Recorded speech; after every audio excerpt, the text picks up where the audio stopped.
قال سبحانه وتعالى في كتابه الكريم وهو أصدق القائلين أعوذ بالله من الشيطان الرجيم بسم الله الرحمن الرحيم وأنفقوا مما رزقناكم من قبل أن يأتي أحدكم الموت فيقول رب لولا أخرتني إلى أجل قريب فأصدق وأكن من الصالحين. صدق الله العظيم وصدق رسوله النبي الكريم ونحن على ذلك من الشاهدين والشاكرين والحمد لله رب العالمين.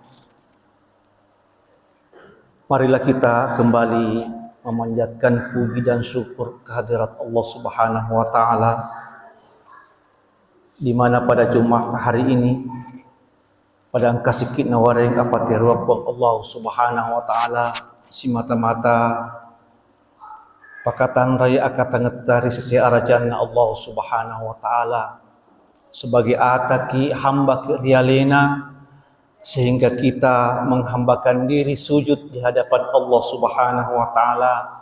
Semoga dan mudah-mudahan insyaallah perhambaan kita sujud di hadapan Allah, sahabat ina tarima Allah Subhanahu wa taala segala amal ibadah kita. Amin ya rabbal alamin.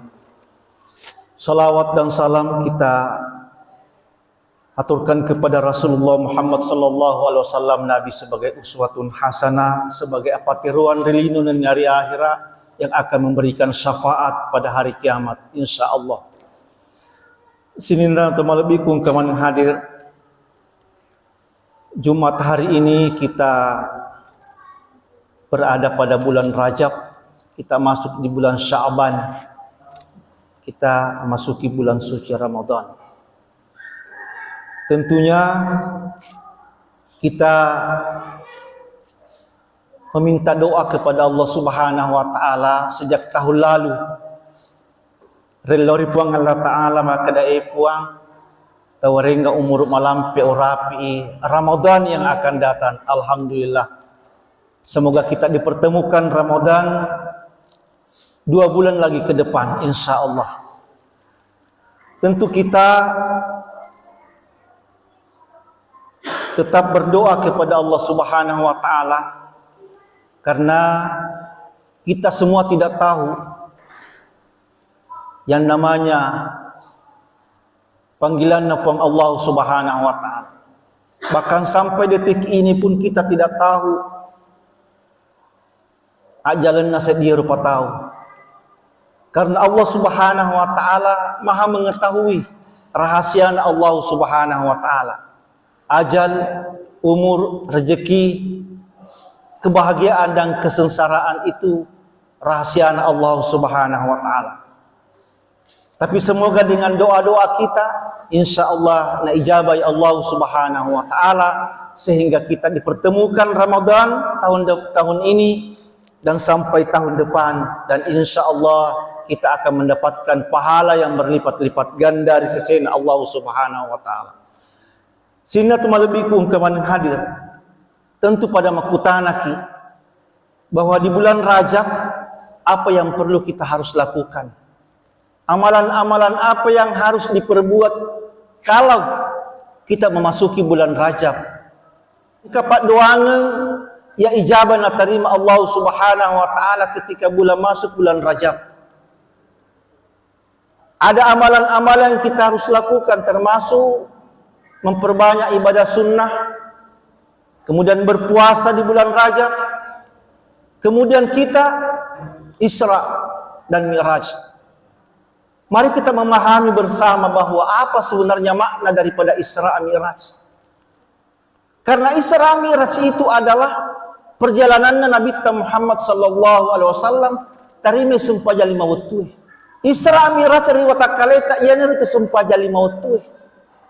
Jadara keribuan ketak beree mas sumpahnya itu pemirajan riwata kaleta paring ratta pasing ratta lori pang Allah Subhanahu wa taala dimi'rajkan paring ratta ri pang Allah Subhanahu wa taala. Isra itu adalah perjalanan.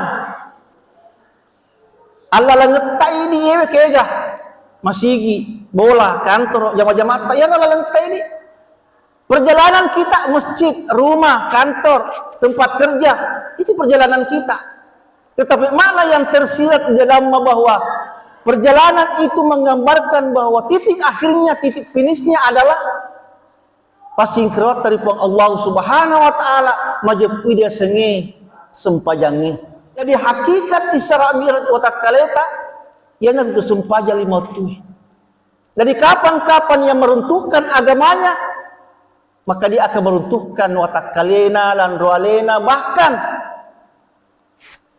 diibaratkan bahwa orang yang tidak memiliki salat 5 waktu di watakalena, diibaratkan dia napakala bilang roalena ia dan tuulunna. Karena titik center daripada paling rata adalah kepala kita yang paling mulia. Bahkan kita memahami bersama bahwa ajal letak itu adalah rahasia Allah Subhanahu wa taala. Tidak bisa dimajukan dan tidak bisa diundurkan kalau ajal tiba. Nikia umur bisa saja bertambah. Secara lahiriah umur tasinna tamalabikum keman hadir. Wadikin reking makuk kue. Tentu umur tak bertambah. Engka 50 mencaji 50 cm. Engka 40 mencaji 41. Itu lahiriahnya bertambah. Tetapi makna daripada hakikat umur kita itu adalah berkurang sinna tamalabikum keman hadir. Dari narko dia motoga aga muhasabah di watakala itu maka tatambah rukunnya kia. Hakikat daripada umur kita itu adalah berkurang dari sisi Allah Subhanahu wa taala. Mari kita maknai bahwa pergantian tahun itu sebenarnya adalah bagaimana meningkatkan kualitas ibadat, kebaikan-kebaikan kita. Dan jangan menganggap bahwa hal yang kecil, kebaikan-kebaikan kecil itu akan menjadi besar perhitungan dari sisi Allah Subhanahu wa taala ketika kita ikhlas berbuat karena Allah Subhanahu wa taala. Nah, oleh karena itu sebelum datangnya kematian menjemput kita, maka dia Allah taala pasadaqah. Jangan dari Allah taala ketika kita nanti menghadap kepada Allah, dari Allah taala pampali suka lorelino. Namun cinampa mua untuk aga dia maka depan Allah taala untuk masempajang, untuk maseka, untuk haji. Ni ke dia lah maka dah pasaddaqa wa akum minas salihin. Pali suka puan lorelino. Namun cinampa mua elok bersedekah. Benar. Jadi sedekah maknanya di sini adalah elok melauri Allah taala, sarit ku mengagan oritu Allah taala, kelebihan agan oritu Allah taala, kita sedekahkan di jalan Allah Subhanahu wa taala. Orang-orang kita sedekahkan sebagian, tenaga kita sedekahkan untuk berjihad dalam agama Allah Subhanahu wa taala. Kebaikan-kebaikan yang kecil mari kita tingkatkan dengan penuh keikhlasan untuk mendapatkan beratnya timbangan pahala Rasulullah Allah Subhanahu wa taala. Di masjid kita ini mari kita manfaatkan untuk sama-sama meraih kesuksesan, kebahagiaan rilino dan hari akhirat. Kemudian terakhir sekali saya sampaikan pada seluruh jamaah sekalian bahwa insya Allah mari kita membina anak-anak tak untuk bagaimana dekat di masjid. Kita semua ini adalah orang tua, bagaimana kita panggil anak-anak tak untuk berjamaah, bagaimana kita memanggil, mengajak keluarga-keluarga kita. Mudah-mudahan di bulan Rajab ini, Rajab, Sya'ban, Ramadan untuk ruasiwi masih Allah Subhanahu